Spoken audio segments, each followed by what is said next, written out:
In fact, when I first started reporting on it earlier last month, or earlier this year in January, there were a lot of people who thought that I had fabricated it because it did sound quite hard to believe. Even when the Boston Globe finally reported on this, it said that it sounded like it was made up by far right memes. Hello. Welcome to the Ann and Phelim Scoop. I'm Anne McElhenney. And I'm Phelim McAleer. And today is Ash Wednesday. Well, actually, no. Today's Ash Wednesday, if you're watching this on Ash Wednesday, which you probably will be, but we're recording it slightly before Ash Wednesday. Yes. And we're going to talk about Lent at the beginning of this. So from Lent to All Hail the Sex Worker. Indeed. What's on today's show? There's a segue, Phelim. Yes. So Oscars, Smoskers, the world's most boring award show was at the weekend. They couldn't even get the anti-Trump rhetoric wound up too much. It was tired for a tired old industry. It was a bit of performative anti-wokeness, performative wokeness and performative anti-Semitism. And we also found out that they now think the casting couch is a great idea. So we'll be bringing you all those details. Mm-hmm. And an energy company is as mad as hell, and they're not going to take it anymore. And why this could spell the end for the serial liars of Greenpeace. Maybe it will. We have a special interest in it. Yes, a personal interest in it. A personal, yes, personal story. Very personal personal connection with this Greenpeace story. Yes. And talking of violent leftist group, we bring you perhaps the weirdest one yet: a trans, vegan, serial killing death cult. We interview Andy Ngo, the journalist who broke the story. So how do they? Really fascinating. I'd be very keen to know how they tied the veganism. They. Yeah, see, look at you, Phelim, using the pronouns and everything. Well, I was talking about they plural properly. Thank you. They tied the veganism to the death cult, because it kind of goes against the veganism, unless humans aren't. Oh, well, you see, vegans would have a very, very poor opinion of people who are meat eaters, Phelim. I don't know if you know that. Okay. And no Jewish voices are welcome at Ireland's National Theatre, as you probably know. But now they are going to have to answer questions about this scandal in the Irish Parliament. We're going to bring you that story. Well, it could be worse. We bring you the story of the theatre that has literally been destroyed because of wokeness. They decided to be nice to Muslim immigrants, and they're now it's the end of their beautiful theatre. Mm-hmm. So, my personal favourite, can I say this one? Yes, Phelim. And from top secret to top surgery. You will not believe who's in charge of your national security. My favourite teaser. I think that's my favourite teaser of all time. Of all time. So yes, from top, I'll just do it again. From top do it again, secret, just because you like it so much, Phelim. From top secret to top surgery. Yes. You will not believe who's in charge of your national security. Stop it. And it's Lent, as I mentioned earlier. And what are you giving up? I asked Grok for some unusual suggestions. I'll bring them to you at the end of the show. Okay. But before we begin, I think we can't go forward without mentioning what just recently happened in the Oval Office between President Trump, J.D. Vance, and President Zelensky. Yes. The row was tough to watch, actually, because it's so shocking to see it. If you watch the 50 minutes, it's not as bad. It was as they used to say about people who burn down houses. It was mostly peaceful, and it's the end of the affair. Oh, very good, Phelim. Go on. We're going to have one of these sustained metaphors now. It's a long metaphor. Witnessing it's the end of an intense love affair between President Zelensky and America. And the Democratic swamp. There's a new sheriff in town, and watching a breakup is never. It's like you're watching a couple split up in a restaurant. Oh, and it's very messy, and and they loved each other, and now they don't. Who gets the money? And also, and one of the partners is telling the truth about the other partner. Oh, that's the worst. Yeah, so that was what Trump did. In front of the world.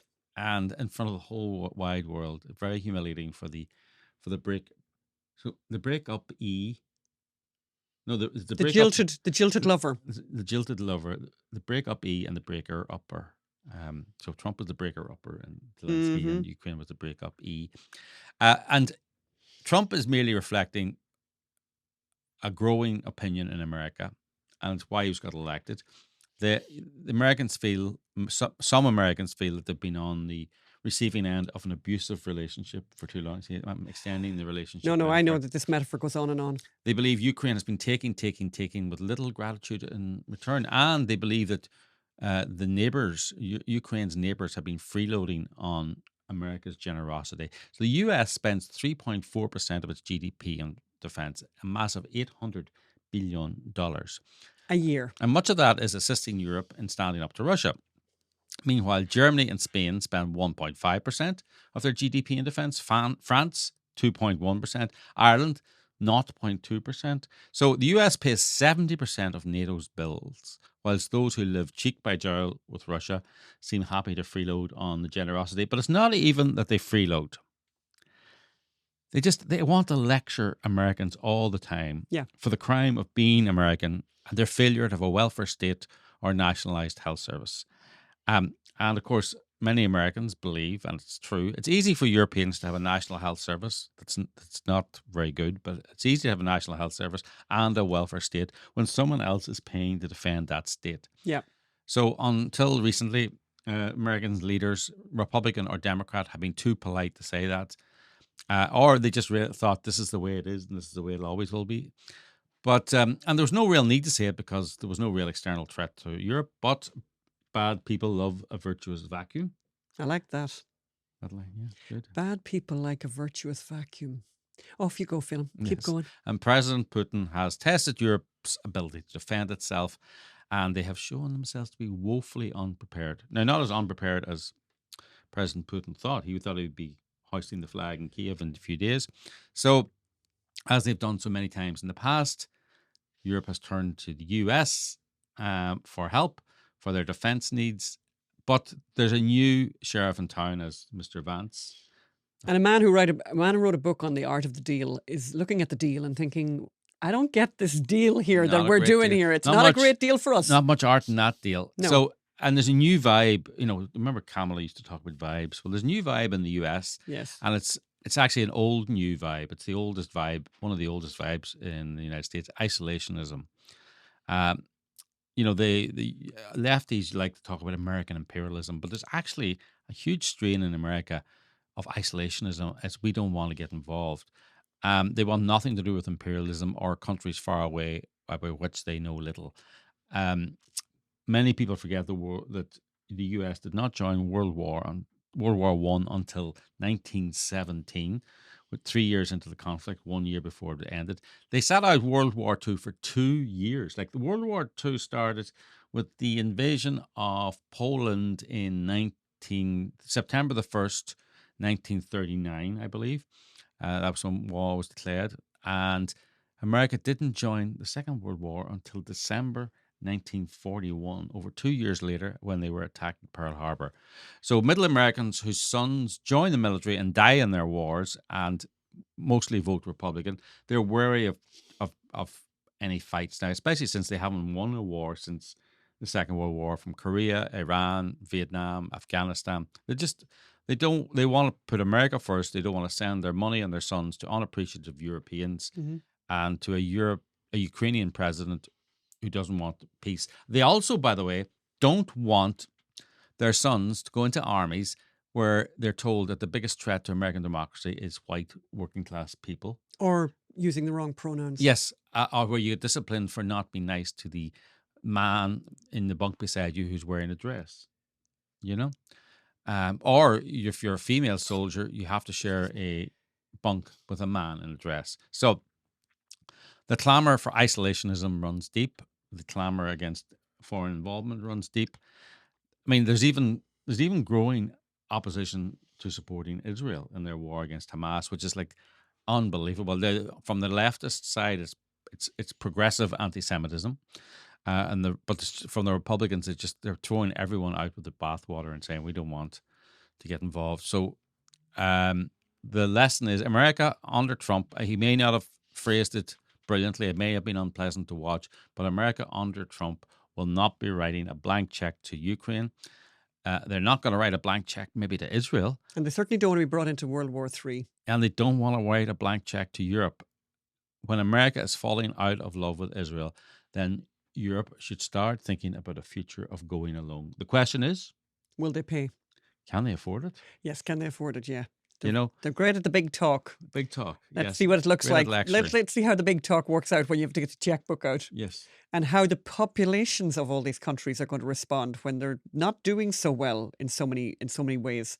Oh, well, I mean, to a big check being written in a country where children aren't getting taken care of in hospitals that need surgeries, actual surgeries, Yes. and they're not getting them because the health system is falling to pieces, or where you've got a situation like Germany where it's got the most expensive electricity in Europe because they can't. Do you remember they laughed? Do you remember they laughed at Trump? Oh, they laughed at Trump when Trump he said, says you're going to be dependent on Russian oil and gas if you continue your crazy energy policy of we're closing. going to put that up. Actually, let's put up that video there. We're going to put that video up right now of those guys at the UN when Trump mentioned about their crazy energy policy, and they laughed at him. Yeah. Well, no one's laughing in Germany now. Let's the play most expensive electricity. You can see them there laughing.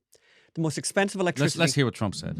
Germany will become totally dependent on Russian energy if it does not immediately change course. Here in the Western Hemisphere, we are committed to maintaining our independence from the encroachment of expansionist foreign powers. It has been the formal policy of our country since President Monroe. So he was correct. And it's a crazy thing now.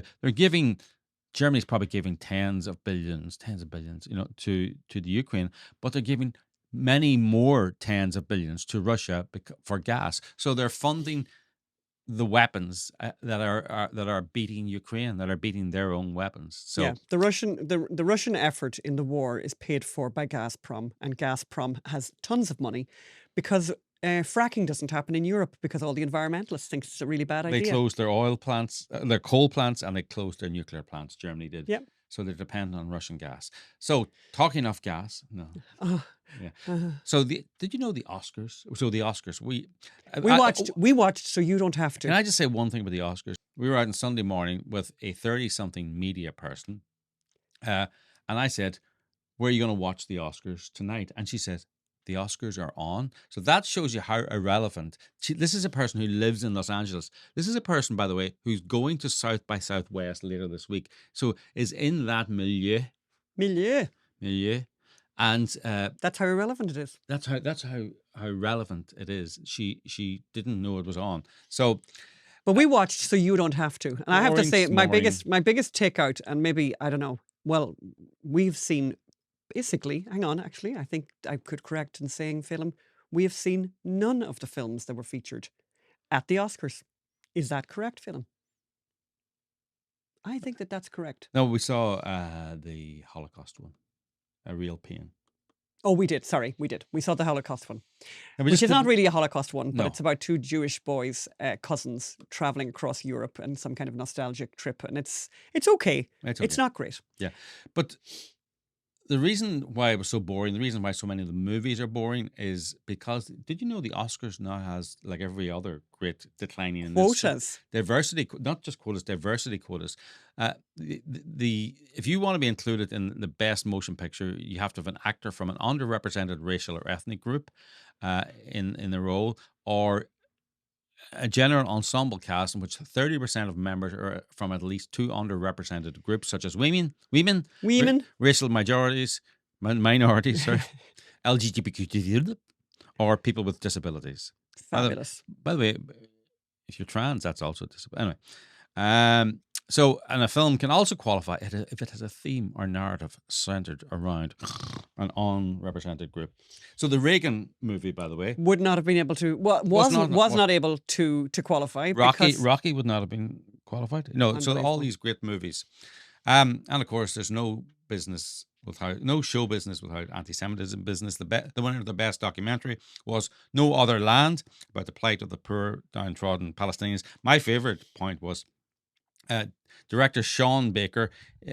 Nora won everything. We haven't seen it. Apparently, it's about a prostitute who kind of marries the son of an oligarch, and hilarity ensues. Anyway, he all hail the sex workers. I want to thank the sex worker community. They've shared their stories. They've shared their life experience with me over the years. My deepest respect. Thank you. I share. So he's all in favor of now people selling their bodies for sex. Wonderful. So this means all those producers who allegedly demanded actresses give them sex for a part were actually justified. Mm-hmm. I mean, if we're okay with sex work in movies, aren't we okay with producers offering some kind of quid pro quo for a starting role for a part? Exactly. You know, as they say, answers in the comments. Don't forget to hashtag me too in your responses. Mm-hmm. So Anne, an energy company in North Dakota. Is it South Dakota or was it North Dakota? Where was I? Before we move on, I want to make a point about the Oscars. So the best documentary was won by a documentary that, you know, basically very, very pro-Palestinian, where the director actually lectured the whole group there. And I had to say, you know, I thought the Jews ran Hollywood. So I have to say, they don't do very well at running Hollywood. Similarly, I have to say, and I think it's really worth saying, when it comes to genocide, the Jews are very bad at genocide too. The actual definition of genocide, I mean, the word genocide was literally invented to describe what the Nazis did in the Holocaust. That's literally where the word comes from. If the Jews were any good at genocide, how many years later? I mean, there would be nobody living in Gaza. As it is, even quoting the numbers that Hamas use, which are vastly exaggerated and have had to be reviewed and reassessed and reduced many times already. You know, this makes no sense. None of this makes sense. You know, the Jews are not very good at genocide. Well, and I think there's something sinister. Not very good at running Hollywood, as you say. But I think there's something incredibly sinister, by the way. It's kind of a funny point, but at the same time, there's something very, very sinister about debasing the word genocide and then flipping the word genocide to describe, in fact, the side, to flip it to the people who are actually the victims, as opposed to the people who are perpetrating actual genocide. There's one side in the conflict in Israel who want the annihilation of the other side. One side wants that, and that is Hamas, who have said they won't be happy until basically all the Jews are dead. Okay, we want to go over now to an interview we did earlier with Andy Ngo, who's one of the best journalists working in America, in the world today, actually. And he's got a cracker of a story, an unbelievable story that you won't hear anywhere else. So let's go over that interview we did earlier with Andy. So we're joined now by Andy Ngo, who, in my opinion, is one of the best investigative journalists on the planet. And I mean that. He's the senior editor at the Post Millennial and has an encyclopedic knowledge of Antifa and other leftist militant groups. He has written a brilliant book, Unmasked, inside Antifa's radical plan to destroy democracy. You have to read it because it's true. His work has appeared in places like the Wall Street Journal, the New York Post. He's testified before Congress about domestic terrorism.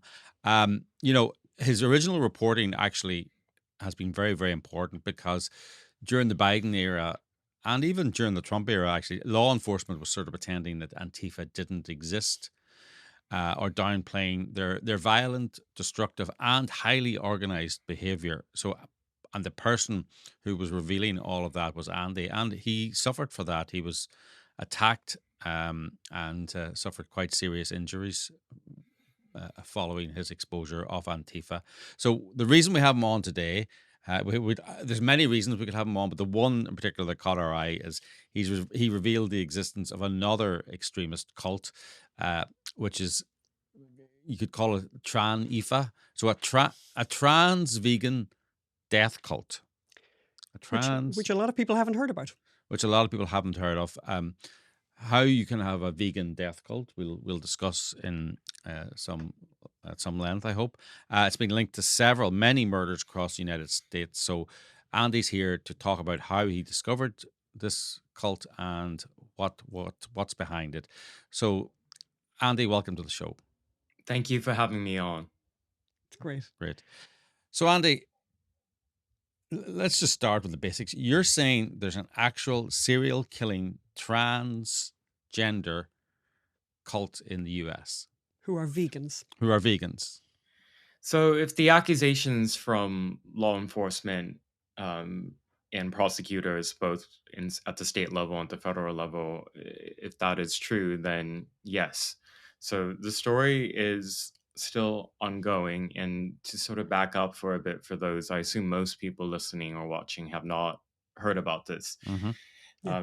In fact, when I first started reporting on it earlier last month or earlier this year in January, there were a lot of people who thought that I had fabricated it because it did sound quite hard to believe.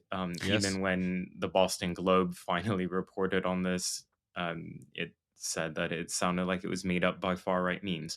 But Yes. so here are the known facts. Since 2022, there have been 6 violent deaths across the United States in several different states. And on the surface, they seemingly didn't appear to link to one another. Mm-hmm. There was a double homicide in Pennsylvania. There was the killing of an elderly man in the Bay Area of California, and then Mm-hmm. the shooting death of a Border Patrol agent in Vermont on Inauguration Day this year near the Mm-hmm. Canadian border. So, what links all of those together is that the suspects or persons of interest in Mm-hmm. these various killings are alleged to be members of a transgender vegan extremist group who follow a leader named Jack LaSota, who goes by the alias Ziz. And going back to 2016, he's written a number of radical leftist anarchist blog posts online, which Mm-hmm. have allegedly radicalized transgender people uh, who are online, who have moved out at various times to join his commune in the Bay Area. So um, the group is a split off of the so-called rationalist movement, which is this idea that it's essentially an atheistic movement or ideology which believes that you don't need God to derive morals or decision making, that you can do it through rational decision making on Mm-hmm. one's own. And this group allegedly believes that there can be justifications for acts of violence, preemptive violence against people, including in leading up to murder. And Mm-hmm. so there have been the people who have been killed. The double homicide in Pennsylvania, for example, were the parents of one of the members, and that member was the sole benefactor of all the parents' assets.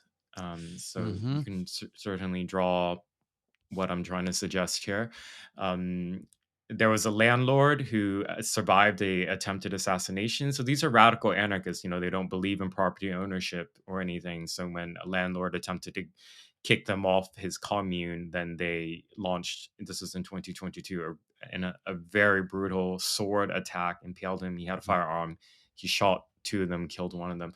So this is sort of some of the background of the violence. Yeah. So And that man actually ended up dead eventually. I mean, he survived the first attack, but did not survive a subsequent one. Is that correct? That's correct. In January, 3 days before the Border Patrol agent was killed, he was killed with a knife, had his throat slit outside his Oh my home. God. yeah, I mean, there's a lot to Yes. unpack there. I mean, let's start at the beginning. How did you come across this story? Actually, I want to say one thing, and I think you should be praised for this, and we should say it as well. Mhm. We're not leftists here. These are allegations. We Mhm. believe in due process. Everyone's entitled to a fair trial. These are allegations. Now, they're allegations with seemingly a lot of evidence attached, but no one's been convicted, and we appreciate that you say. So, how did you come across this story, this apparent trans death cult? So, like many Americans, I was paying attention to what was happening in DC on Inauguration Day. That was a very historic event, this historic comeback Yes. for Donald Trump. Mm-hmm. And then by the evening, I saw some headlines that there was an officer involved shooting near the Canadian border in Vermont. And there was a death that was reported early on, one death. And it wasn't clear of who was killed. Was it a suspect? Was an officer killed? And I think it was the following day when some more information came out. So there were 2 people who were killed. There was a person in a vehicle, and a person was taken into custody, and a Border Patrol agent had died in that shootout. and the names by federal prosecutor, the name of the female that was taken into custody, as well as the foreign national who was deceased, was released. And I started looking into the names. That's what I usually do in my first, Yes. the first step Yeah. in any investigation, is to see, okay, what did they leave any social media behind? Let's try to find out a little more about this, because I mean, it had been, I think, more than a decade since a border patrol agent had been killed. So that on that alone Alone. was Yeah. noteworthy. Yeah. And I found some social media profiles that I Mm. believed belonged to them, and I looked online to see if there was any chatter. Sometimes people who know people involved in these type of incidents might come out and say, "I knew the victim," or "I knew the suspect," something like Mhm. that. And there was some chatter among trans activists, and they mentioned something about how the deceased German national was in communication with somebody called Ziz. At that point, I had no idea what this was. So I just kept digging, and I was like, okay, in the two social media profiles I found of the female and the male, I'm referring to their biological Mm. sex here, not their identity, not how they identified. Um, they were both transgender in some way, which was noteworthy. It's, I mean, how often do you Yes. come Yes. across Yes. Yeah. a shootout where both of the people involved in the shootout are transgender? That's interesting. That's unusual. Oh, Yeah. let's see who they're following, who they've retweeted. Oh, it's like Mm. some radical anarchist accounts similar to a lot of Mm. the Antifa accounts that I've Uh, done reporting on. So that mhm. really piqued my interest, because then it, showed me that this is something sort of within my lane, my beat. My reporting is on leftist extremism.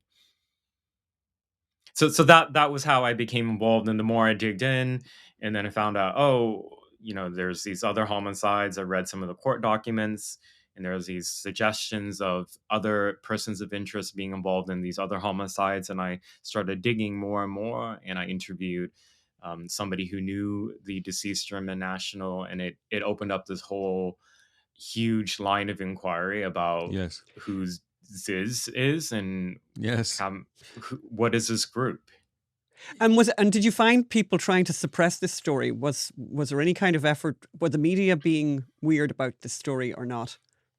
They ignored key aspects of it. Largely, it was ignored. And when there was some reporting on it at the local level, nobody would mention the trans aspect, which I Yeah. thought Yes. was Yeah. curious. I mean, it's not every day that you have a group of accused violent extremists where basically everybody's transgender identifying. That's relevant. And in the blog writings, transgenderism and transhumanism featured quite prominently into the Hmm. beliefs. So there was that love. So it was more so omission of certain key aspects of Yes. Yes. stories, You know, which I think happens a lot. Yeah. I think we read, was it the Washington? No, which paper did we read on? L.A. Times, and it was like paragraph Oh yeah. 75 where Yeah. they Yeah. mentioned the trans Very thing. much. Yeah. You know, Very much buried that part of the story. and Andy, I would have to disagree with you on one thing. I, you know, somebody should do a thing on this. The propensity for violence from trans activists is way out of kilter with the rest of the population. I don't know why, but and that's not a scientific statement. But I just noticed they're very quick to to To turn punch, violent. to turn It's certainly violent anecdotally, it certainly seems that anecdotally. way. So. I mean, I want to go back to kind of the start of the story. Is there why was there a shootout with a border guard? What was behind that? Do we know? So the evidence that's come out is one of the members of the group had purchased undeveloped rural land in Vermont, close to the area where the shootout happened. Mm-hmm. This is not a person who was involved in the actual shootout, but was part of the Ziz group. Mm-hmm. So how members of the group live is they live somewhat off the grid on land, and they live in box trucks. And they, for years, were in the Bay Area until there was that alleged attempted assassination of a landlord, Mm-hmm. and one of their members got killed in that, and two members were apprehended and have an upcoming trial. And then they relocated to North Carolina. I was the first to report that out. So they spent a few years sort of like Mm-hmm. reestablishing themselves, and then they relocated, tried to at least, to Vermont. Mm-hmm. And when they were staying at a motel, this is the woman from Seattle and the German national. They were behaving suspiciously, according to people who saw them at the motel. And one Uh-huh. concerned staffer contacted law enforcement because they were walking Wow. around dressed in tactical gear and masks and having firearms, which is suspicious.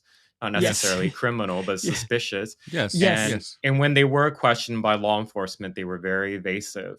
So for 6 days before the shootout happened, actually, federal law enforcement had been keeping an eye on them and eventually Wow. pulled them over, and then the shootout happened. Yeah. I wanted to answer or to talk about a bit about what you said a moment ago about this observation that it appears that there is Mm. a violent radicalizing of transgender people in the Mm. United States. And I would say that observation is accurate. We've had Yeah. now a number of violent killing incidents in the US involving suspects and convicts who are transgender identifying in larger numbers than we've had in the past. There's some Mhm. academic research on radicalization in particular, and it finds that transgender people are particularly vulnerable to that.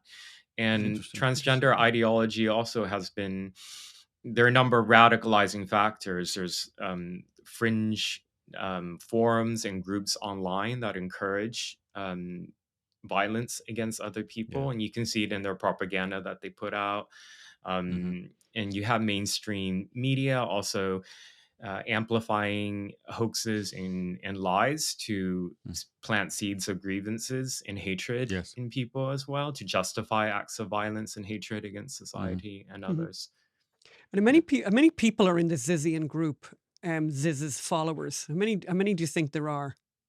So at its max, there were at least those who made the physical move to live on the commune or live in the area was about a dozen that I've been able to Mm-hmm. find. Wow. There Wow. was a larger concentric circle of those who were supportive of the group, you could say, online, but I haven't seen the evidence of where they actually lived on the commune as well. And just a really practical question. I'm going to sound like my mother now. What are they doing for money? Yeah, that was my question actually. Like, you know, what's keeping have them they been going? living Yeah. on? What are they living on? So their members actually had really good careers and educational backgrounds. This is not like a group of homeless ragtags who just got together to commit acts of violence. You have people, the members who were child geniuses in their youths, went to great universities, studied computer engineering, computer science, worked for NASA, works for Google. So I believe they were living off their savings. Right. And the German national who died in the shootout in January, he was working in as a quantitative trader in New York City for several years, and he was earning reportedly around $500,000. So, and yeah, I could go on, but they had a lot. No. They had great careers. Yeah, they had Right. so they had resources. I have so many questions actually. Tell me, there's about 6 murders associated with this cult At this point. at this point. Well, there's 2 questions. Are there more, do you think? And the second one is, are all the murders situational, right? Were they, when the guy wanted to throw them out of the commune, when the parents, Is it connected with a confrontation of some kind? or is it ideological? Is it against the system? So there have been 4 murders and 2 members who died in the course of these alleged attacks. So 6 people are dead total. There's also at least 2 known members of the group who have committed suicide. Although the evidence on if they were pressured into that from any of the members, that needs more investigating. So I haven't included those 2 among the 6 known violent deaths. The first thing revolutionaries do is eat themselves, so, or the second thing they do. So I wouldn't be surprised if there's a death toll, internal death toll, as well as an external one. Hmm. So the killings that have happened have appeared to be premeditated, like situational, not random targets. I'll go in chronological order. I talked about the double homicide in Pennsylvania, New Year's Eve, Hmm. late 2022. That was Richard and Rita Zako. They were in their 70s. They were the parents of one of the members, and they owned lots of property in Pennsylvania. From what I've read, they were great landlords. They charged below market values, and Hmm. those that they rented to really liked them. And they were shot execution style, and their bodies weren't found until several days later during a wellness check. Wow. And then after that was the border patrol agent who had pulled over the two. Hmm. Sorry, no, I'm skipping one. There was the landlord in Hmm. California Yeah. Yeah. who had survived narrowly an attack 2 years earlier, and then he was assassinated on I believe it was 17th of January Hmm. 2025. And then there was a border patrol agent. So those four, and then two Hmm. members who died in the course of these violent attacks. And are there court cases coming up? Which court cases are coming up in these cases? Have they apprehended people in connection with all of them? And when do we expect to hear from these courts? So the biggest update is Jack LaSota, Jack Ziz Ziz. LaSota, he was a person of interest and wanted for several years. He had been arrested in California in 2019 over a riot group where he and members of the Ziz group allegedly um, held people hostage inside this event in the Bay Area. So he had pending criminal charges and in 2022, his counsel told the court that it was believed that Jack LaSota had died in a boating accident. His family Oh, members yes. also submitted statements to the court affirming that, and there was an obituary. It was completely fake. Wow. He went on Wow. the Yeah. run, and then he was arrested in 2023 in the course of the investigation into the double homicide in Pennsylvania that I just talked about. Hmm. And he was held originally on $500,000. That was the bail. So he was held in jail for 5 months. And for whatever reasons, the state police in Pennsylvania were not able to actually find Oh. the evidence to Whoa. link him more strongly to Mhm. homicide, because he was charged with obstruction. So Right. after 5 months, his bail was lowered because the charges were Mhm. misdemeanors at that point, and there wasn't enough to hold him any longer. So he was let out, and then he absconded again, and he disappeared until about 2 weeks ago, and was found in rural Western Maryland in Appalachia, with two other members, Michelle Zako, who's the daughter of the two parents that were killed, Mhm. as well as another member named Daniel Blank. So there are three members that are in custody in Maryland, and they currently have state charges of trespass and firearms offense and obstruction and resisting arrest, quite low level misdemeanor Right. charges. However, bail was denied for the three of them, given that federal investigators have become involved now, finally. Right. There are two members who are in custody in California, and that stems from the alleged attempted assassination case in 2022 in Vallejo, California. Mhm. So they finally have a trial. I mean, the trial was delayed for a very, very long time in April. However, the witness the sole witness, the only witness who saw what happened in 2022 was killed. So Mhm. that So case is kind of in there's the air. so there's an actual possibility that's, well, I want to know more about Mr. LaSota. I know you have to go, and I want to know more about Mr. LaSota, Jack, the leader of the gang, as they say. Ziz. Mhm. I mean, what's his background?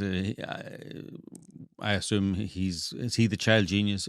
Tell me about the leader, the glorious So leader. he actually grew up in what sounds like a pretty normal upbringing. He had a nuclear family with a mother and father who were married and are still married. He had two younger sisters.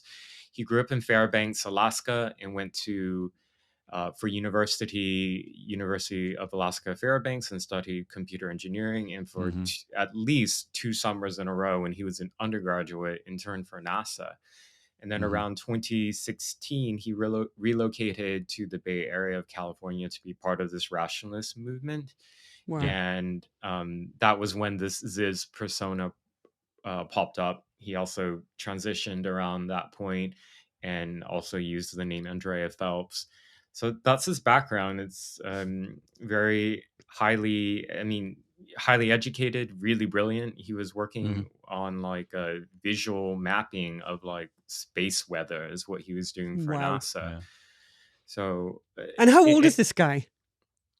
Jack LaSota was born, I believe, in 1991. Oh, wow. Yeah. Yeah. So, I mean, there's so many questions. Like, by the way, I mean, you talk about a movie, by the way, and faking his death and all of that. I mean, this is the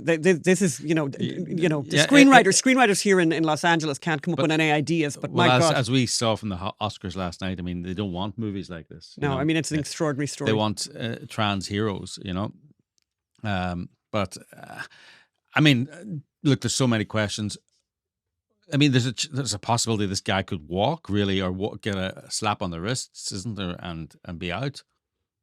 Yeah, so the judge in Maryland did deny bail for all three of them, but they're currently charged only with misdemeanors. And to date, Jack LaSota has never been formally accused of being accessory to murder. He's never been charged with murder.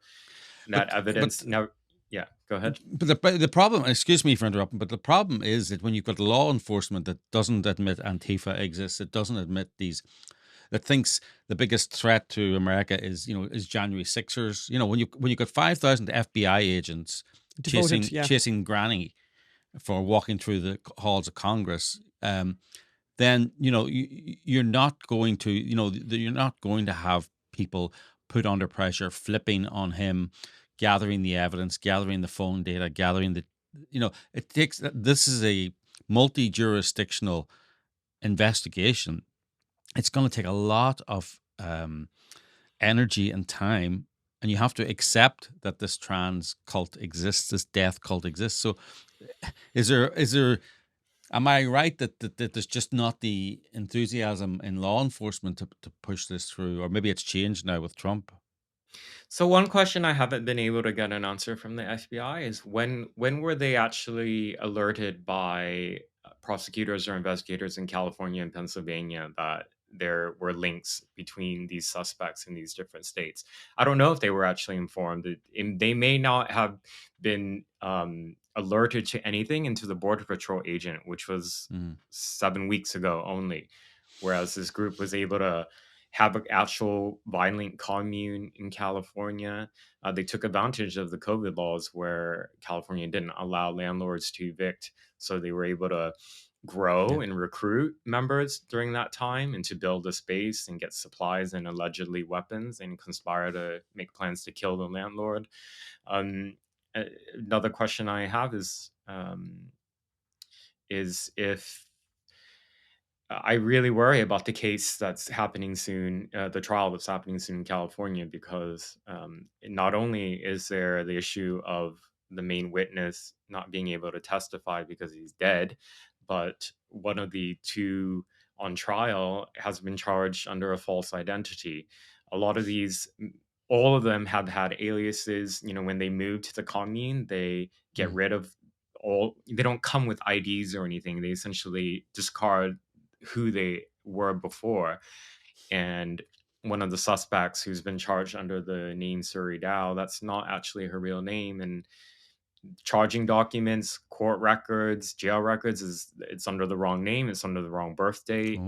So I've been reporting on that a bit. Her real name is Tessa. When is that trial starting, and where? In April in Solano County, California.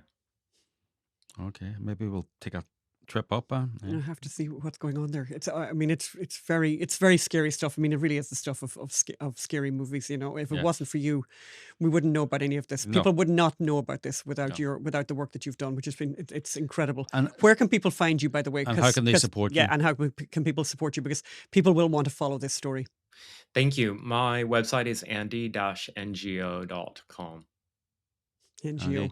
Andy.ngo.com. Little unfortunate that it's NGO at the moment. Yes, You've good NGO. Yes, you're the good NGO. And exactly. let's remind people of the book that you've written. Yes, as well. Tell us Unmasked. Yeah, I Inside. had a book come out a few years ago called Unmasked: Inside Antifa's Radical Plan to Destroy Democracy, and it became a New York Times bestseller. It's my only book to date, but it was my investigation into primarily the violence and the riots in 2020 and what led up to that moment in history that has been sort of just forgotten by establishment media and by Democrats, and the lies that we've been told publicly about it, that these were just racial justice peaceful protests rather than organized criminality from violent extremists with a radical revolutionary agenda and the desire to kill their political opponents. Well, we'll put a link to where people can get the book, by the way, in our show notes. And we're so grateful. And we send out an email to all our listeners. And let them know where to buy it. And we'll let them know where to buy it. So please support Andy. And Andy, we've got to have you back on. And maybe we'll see you in California. Yes, at one of these trials. Yes. Yeah, please keep us informed. And people need to follow your reporting to find out what's going on with this crazy group. Thanks, Andy. Thank you so much. Thank you. Well, I thought that was an amazing interview. And I think it'll be very interesting to follow up on these court cases. And see what happens in California and also in, I think was it North Carolina? But basically there are court cases coming up based on all of these murders that will be very interesting to see what the pattern is. Yes. So talking of violent gangs. Now, Magda will get all emotional about this. So back in the day, how many years ago was it now, Phelim? It was 2016, was it? I think it was in 2016. Magda and Phelim went to cover the story of the Dakota Access Pipeline. In North Dakota? I did not go. I stayed at home. I'm very glad I stayed at home. But I was in touch on the phone with them, particularly on a particular occasion. I think we should start this section by actually watching. Well, let's explain. So the protesters took over several fields, large fields, and there was thousands of them. And they set up tents and all that. They were protesting a pipeline that was bringing natural gas, I think oil and natural gas, from North Dakota, which had become a very, very lucrative and very, very productive oil and gas field, to move that oil from there to processing plants in Illinois. Yeah. And, huge amount of jobs involved in this, a huge boon to the economy. Yeah. And suddenly, out of nowhere, basically, you had these indigenous populations allegedly, indigenous populations saying that this was encroaching on sacred land. So we went and interviewed them. We interviewed them one day. We accompanied them on a protest, the whole thing. Then the next day we went back and asked them, started asking some questions. Oh, indeed. We started asking some hard questions. And very quickly, we came under attack, and we had to retreat to our car, and we tried to drive off, and they surrounded the car and then blocked us in, and we had to be rescued by the police. And it got very, very. Let's watch. Oh no, let's watch this. I think this is really worth watching. This is so. This is Phelim and Magda in the car. Then we'll tell you why this is of interest now. It's open now. Yeah, we're gonna have security. Are you with the? I'm with the press. Hey! Let go! Let go of that, sir. Let go, sir. Let go of that. Let go. I understand. Let go. He's in the wrong place to ask that kind of stuff. Let go of the microphone. Let go of the microphone. You gotta let go of the microphone. Let's go to the That's press my box. property. Let go. Well, I guarantee you. I spoke to Mike yesterday. I was in here interviewing him yesterday. I have my own camera operator. Hey.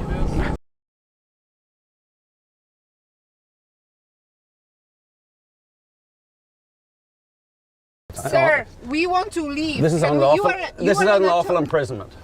This is lawful to stop us here. We want to leave. Hello, ma'am. Please, you need to send. There's more people coming now. Is this legal? Oh, there's a vehicle behind us and there's people in front of us. They won't allow us to move.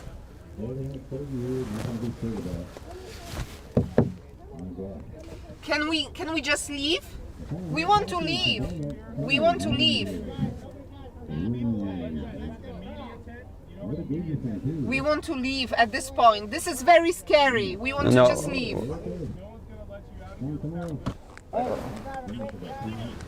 Still going, sir. We're going to take it off. Is she sending Please, someone? ma'am, you got to send someone.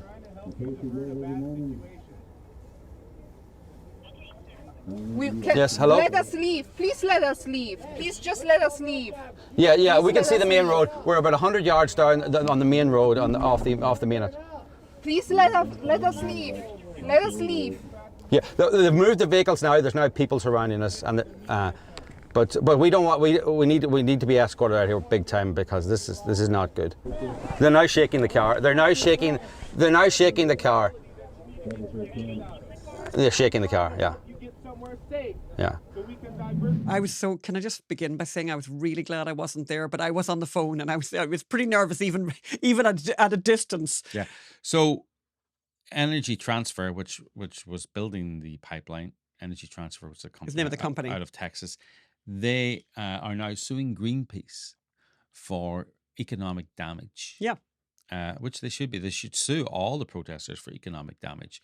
And according to Greenpeace, this could bankrupt them. I don't believe that. They're looking for 300 million. Greenpeace could raise that in a heartbeat. Yeah, I think Greenpeace's kind of budgets, worldwide budgets, are in the billions. Yeah, because basically because companies have been blackmailed and extorted by them over the years. Yeah, and Greenpeace basically focused on them and say, you who make tissues, we're going to have you boycott it. And they go, oh no, we'll bring you in as consultants and pay you 50 million a year, 100 million a year. So they've been getting 50 or 100 million a year from these companies, from hundreds of companies. So they're so rich. They're so rich. But we'll be watching the case with interest, and it's ongoing at the moment. So let's see how that goes. It's up in North Dakota. The jury could be quite sympathetic to the... Well, it's interesting you could point that out, Phelan, because the early activity in the courtroom and the case started just over a week ago, and already it's really been dominated by an effort by the Greenpeace people to move the venue from North Dakota. They don't want it to be in North Dakota. And I think the reason they don't want it to be in North Dakota is that the people of North Dakota are actually fairly sympathetic. Oh, yeah. And I think they couldn't find a jury who possibly, it wasn't like what we did when we covered the Mark Stein case in Washington, D.C., where they couldn't find a jury, literally couldn't find a single juror who was skeptical about the environmental movement, right? That's right. So in contrast to that, you have a jury pool up in North Dakota who have a very big experience of a very positive experience of the oil and gas business. As you remember back in the day when we were covering this, and I remember traveling up there in North Dakota, so interesting. And I made a speech many, many times that really what was happening with the fracking revolution up in North Dakota was it was really all about hairdressers. And a lot of people were like, what now? What does that mean? Why are you saying hairdressers? And it was like, literally you had a hairdresser who had very limited equipment one day. Then this oil boom happened and she's like taking on 7 extra workers and buying, new equipment. Chairs and doing up the business. And it was every part of the economy of North Dakota was affected by this in a positive way. So basically, yes, you can imagine Greenpeace really would love for the venue to be changed, but it looks very unlikely so far anyway. The court has resisted that. Now, I think the last I heard, they had appealed to the Supreme Court of North Dakota to try to get it moved, but they have not been successful. I hope they aren't successful. Yes. So, talking of venues, moving on. Yes. So, you remember that the Abbey Theatre, the National Theatre of Ireland, refused to let us privately hire the theatre, which is supposed to be opened for private hire. We weren't asking them to back the play or back our... So we wanted to put on the October 7 play, which is the play about the October 7 massacres in Israel. We went there after October 7, interviewed people about the day, boiled it down to a play. The play ran for 6 weeks in New York off Broadway. We had plays we had a performance in Princeton. We had one in UCLA. We thought, let's bring it to the Irish National Theatre. Let's privately rent it. We're not saying you have to back it or get involved in it, but we want people to come to this venue to see this play.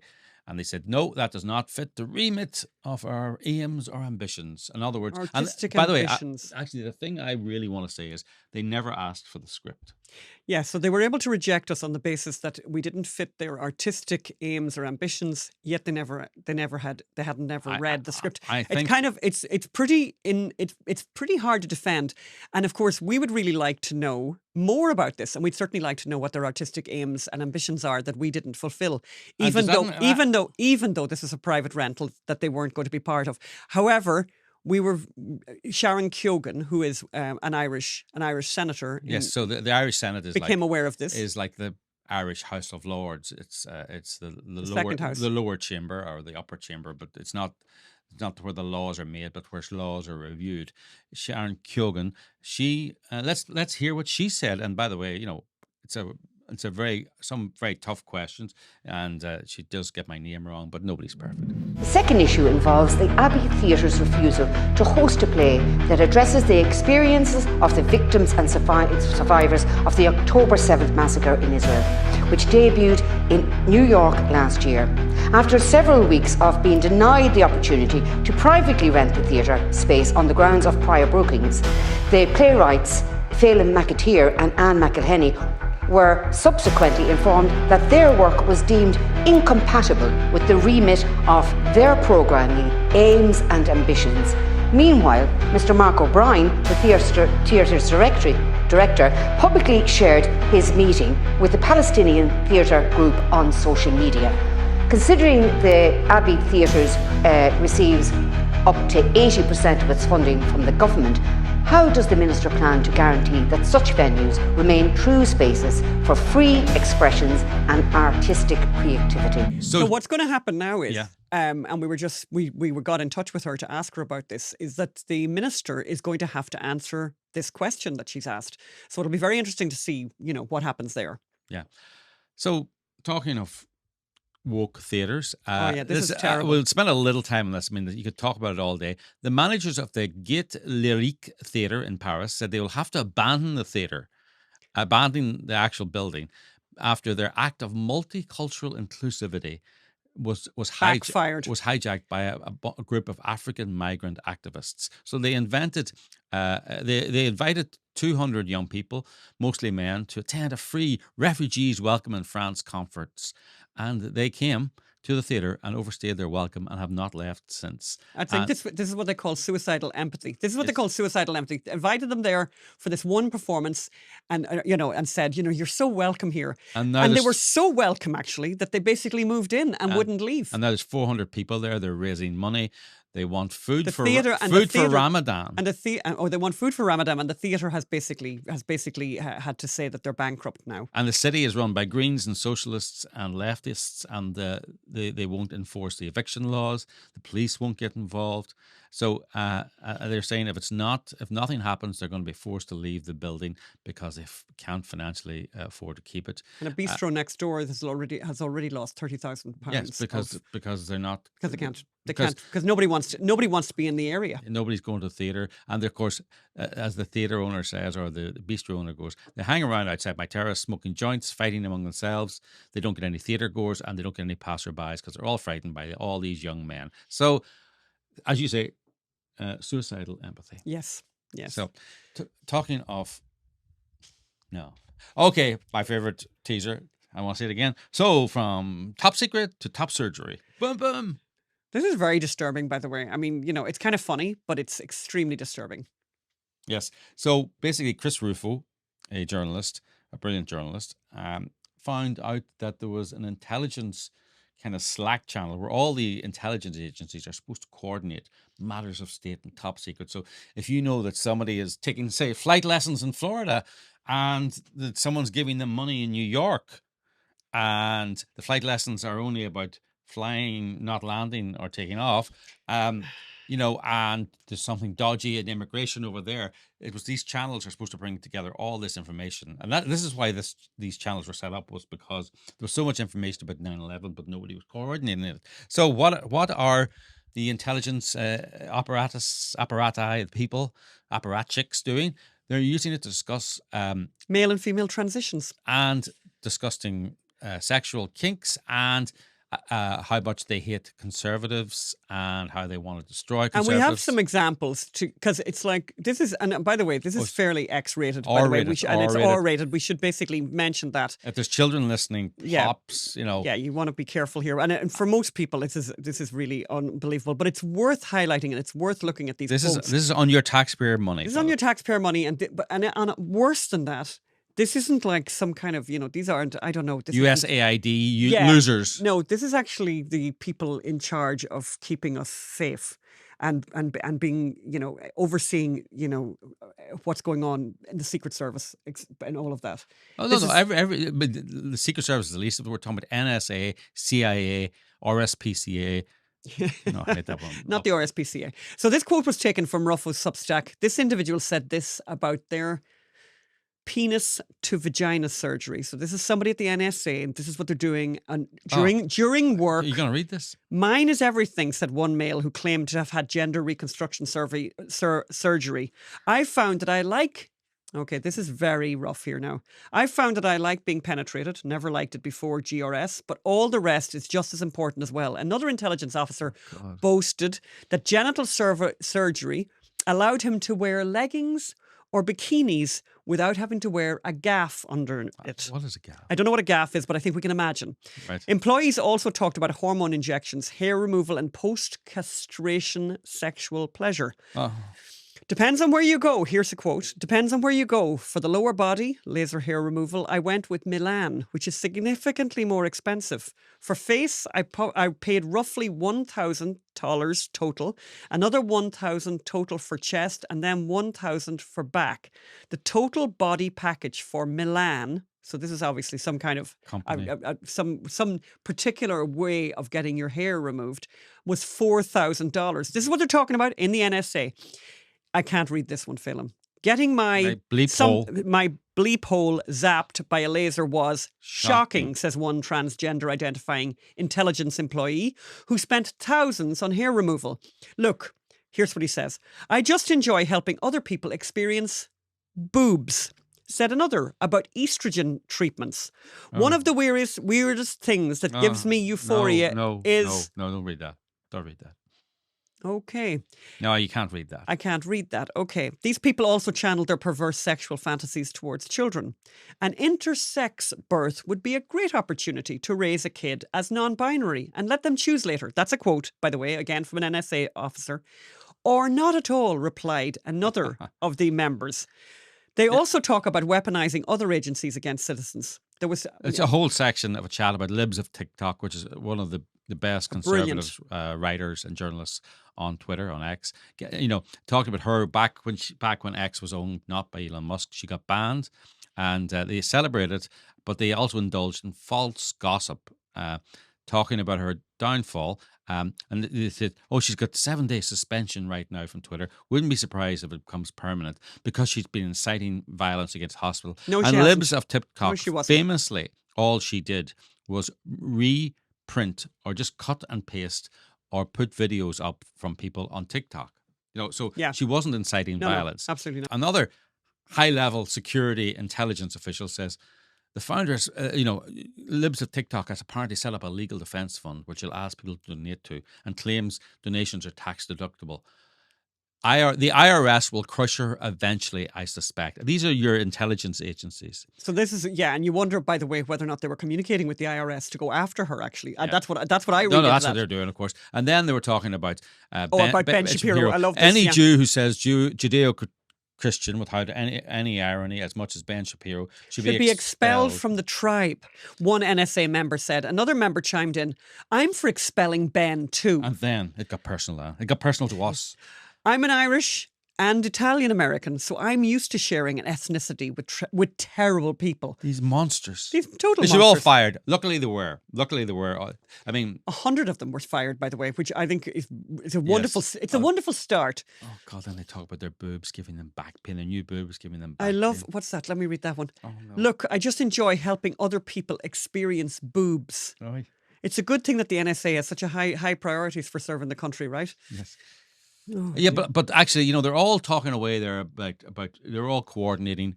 If only they had, such coordination before something like the Butler rally at Pennsylvania Yeah. or 9/11. You know, Yeah. that's an actual, this kind of coordination would have been helpful. But anyway, what's next on the show?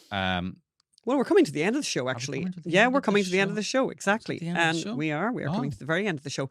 And I just wanted to mention Lent. What is Lent, Dan? What is Lent? 40 days and 40 nights of some type of, some kind of fasting, some kind of sacrifice, some kind of, So you do it on Ash Wednesday. You started on Ash Wednesday. You start on Ash Wednesday and you finish then on Easter Sunday. And the idea is that you spend more time thinking about God, thinking about your mortality and trying to get closer to God.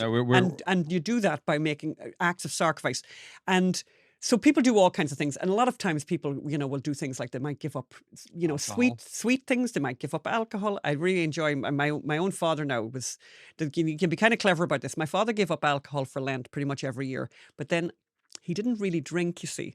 So that was kind of a good enough one for him. He would have maybe 2 gin and tonics on a Sunday, but he would give up the drink for Lent.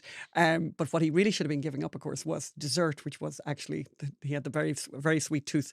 But and I'm actually thinking, and I was thinking of something that I should give up. And I was thinking, you know what I should give up? Because I have to say, I do watch quite a bit of bad TV. So I'm thinking of giving up screens. Maybe screens from 6 p.m. in the evening until like 6 a.m. Now, this could be very, very challenging. And I might just start with television, but I might extend it to screens and read more, because every time I do lift a book, I think, oh, this book reading thing is really, really fabulous. You can make a business out of it. So then I decided, and by the way, this is something we should get into on one of the other podcasts. Are you using AI? Are you using artificial intelligence? And I suddenly realized about 10 days ago, I wanted to check this all out. And Elon Musk helpfully on Twitter has introduced Grok, Grok, which you can download for free, an app, which is his version of this AI. And it's free. And by the way, it's free. So I've been asking it questions and, play around with it. Maybe what you should do is, here's what I would suggest. 2 things. The first thing I would suggest is something that you know an awful lot about, maybe some quirky thing that you know a lot about. Ask Grok a kind of an obvious question to you, but that you really know the answer to, just to see how good Grok's knowledge is. That's the first thing. The second thing I'd love people to do, and I'd really be curious, and the Wall Street Journal did this recently, and I thought it was fascinating, was how are you using AI? And if you're using AI in an interesting way, please do write and let us know. I mean, very, very interesting how people are using it and how it's going to make life a lot easier for people. Anyway, I thought I'd ask an unusual question. So I asked Grok for unusual things that people might give up for Lent. And the answers were pretty weird. But I'm going to give them to you anyway.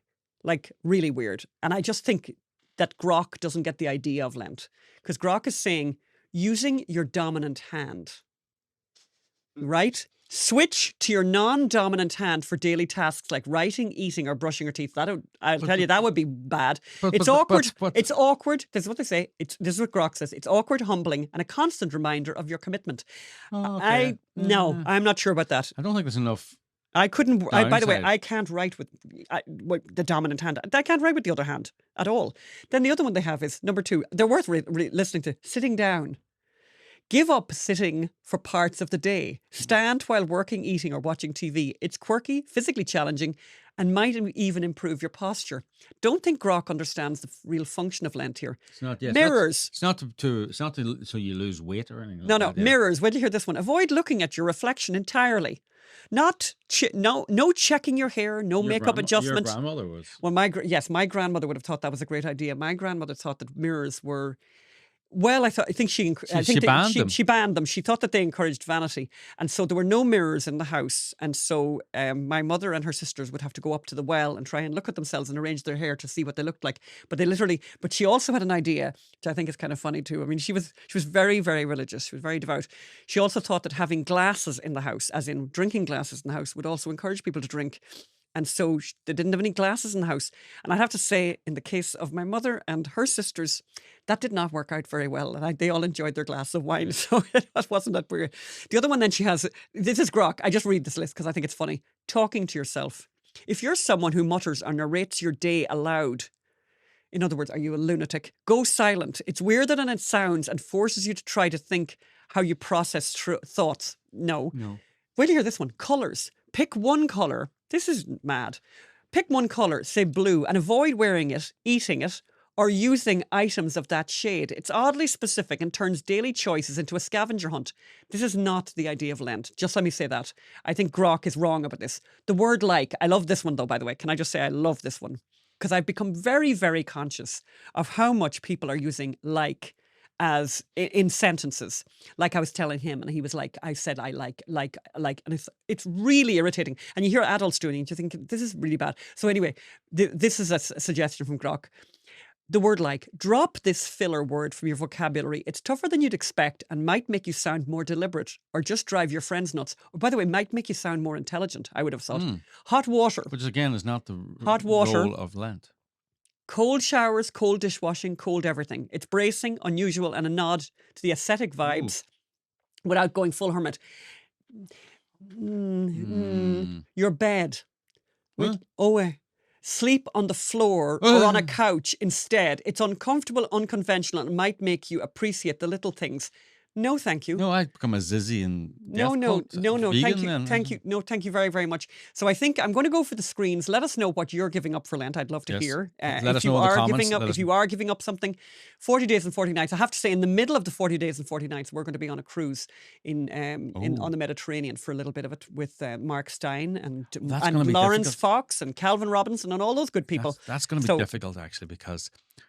With screens? Yeah, because now in the house you can put the screens in another room, which makes it less easier for you to kind of casually pick them up. The point of this, by the way, the point of this is that you are denying yourself and you're intentionally denying yourself and you're conscious of it and you're suffering and you're meant to be suffering. That's the whole. I know. That's the whole point. But you know, it's like sorry, but you're like. There you go. You see. But like, I mean, you need. You might need some assistance in not casually breaking Lent, right? So if you're, let's say you're off alcohol or off drink or off sweets or something like that, or candy, whatever you Americans call it, then, you know, you wouldn't have candy sitting on the table in front of you within arm's length. No. Yes, you would, Phelim, because that's the whole point. It's the whole point of denying. You're denying yourself. A monster. So what are you giving up for Lent, Phelim? Well, I'd give up screens if you give up screens. Oh, that'd be great. Okay, we can give up screens together. I like that idea. And we can sit and read and become really intelligent and have intelligent conversation. Yes. Phelim is panicking now because he's realising what this means. This does mean, Phelim, that you can't listen to podcasts late at night. Because that would be a screen in itself. Technically not a screen. Yeah, maybe. Okay, we'll have to work on that. Let us know in the comment section if you think listening to a podcast constitutes looking at a screen. Because in order to get the podcast going, Phelim, you'll have to look at a screen. This is true. Maybe I could hire someone to come in and set the podcast up. Oh yeah, that's like Orthodox Jews who need somebody on a Friday to press the button. And the first time I saw that, I thought that was so cool that you need somebody to press the button. And I have to say, I can take a drive in a car, but you have to open the door for me. I say, and I really now that we're just going to have this one moment, just because I just think this is so interesting. I think that Shabbat is the best idea that was ever thought of. It's such a great idea. And I remember meeting a Jewish woman who said that she spends her whole week looking forward to it because it's what a wonderful punctuation to the week. What a wonderful 24 hours, only 24 hours that you literally have no machinery. And you'd have to prepare so there's no cooking. There's no, if you really do it properly. No, there's no cooking. No cooking? No, you've got it cooked all in advance. You got everything done in advance. There can be no, and then so you're basically praying and taking time out from the craziness. So you can't heat anything up. So no, I don't think you could. Yeah, well, actually, those people who do know this better than me could possibly write into the comments. Please write in the comments. Can you heat things up? Well, you can't even fail them if you can't press the button in the elevator. I doubt you can put on the microwave. That's only if you're Orthodox. No, but I'm talking about Orthodox. I'm all about that. So we know some people who are not Orthodox, but who do observe Shabbat. Correct, but they do cook, film, and open things and. Yes, the people that we spend Shabbat with do that. I must ask more details. We need more details. Yes, because the food. Oh, yeah, maybe you're right. I think. You think the food's all prepared in advance? Of course, it is all prepared. They just put it out. Oh, that's interesting. And then what do they do? They eat the leftovers the next day. Yeah. It's a nice idea. They probably have a special word for the leftovers of Shabbat, actually, the Jewish people, because they've got words for everything else. A Yiddish word. Okay. Gewürzgurke. Okay, well, that's fine, Phelan, but that's not a Yiddish word. No, I made that one. No, I know you did. That's why I'm quite confident that I said it's not a Yiddish word. Of course, somebody's going to get in touch and said it sounds an awful lot like the word for don't forget to Brush your teeth. to not use the screen during Lent. But I doubt that's actually the case. Okay, we are now done for this week. We're wishing everybody well for Lent, actually. By the time people are watching this, they'll have already made the decision of what they're giving up. Or, by the way, you don't have to give up things. You can also take on something. You could do something that you didn't do before. Like, for example, start drinking. Do you know what you could do? You could do a mitzvah. Every day you could do a mitzvah. Do you like that one, Phelan? Yes. And I nearly think I know what a mitzvah is. But I think a mitzvah is doing a good thing, a good deed. I don't think you are allowed to judge your own mitzvahs. Oh, no, you'd know what a... Oh, no, of course you can. By the way, all the it's Jewish other people... It's No, other people who say, Phelan, no. You can't say I do a mitzvah. That's like saying, no, it's other people who say that's a mitzvah. No, hang on. Sorry, Phelan. People are trying, so Jewish people are trying to do mitzvahs all the time. I know, but... So they're, yeah, you might say that the judgment of whether or not it was a mitzvah or not, but I think you can say that you just did a mitzvah. You'd nearly know, Phelan. I think you'd nearly know if you had done a mitzvah. There'd be a lot of self-dealing there in mitzvahs now, if you were allowed to decide it. Oh, I'm going to go and accompany my friend to the pub because he needs help. That's a mitzvah. But it might be. Yeah, exactly. But I think it would be if you could decide that going to the pub with your friend going was to the pub, by the way, you don't have to drink if you go to the pub. You don't have to, even though I love to tell this my story. My friend loves going to the strip bar. No. And I'm going to go with him. No, that's different. It's a mitzvah. That's not a mitzvah.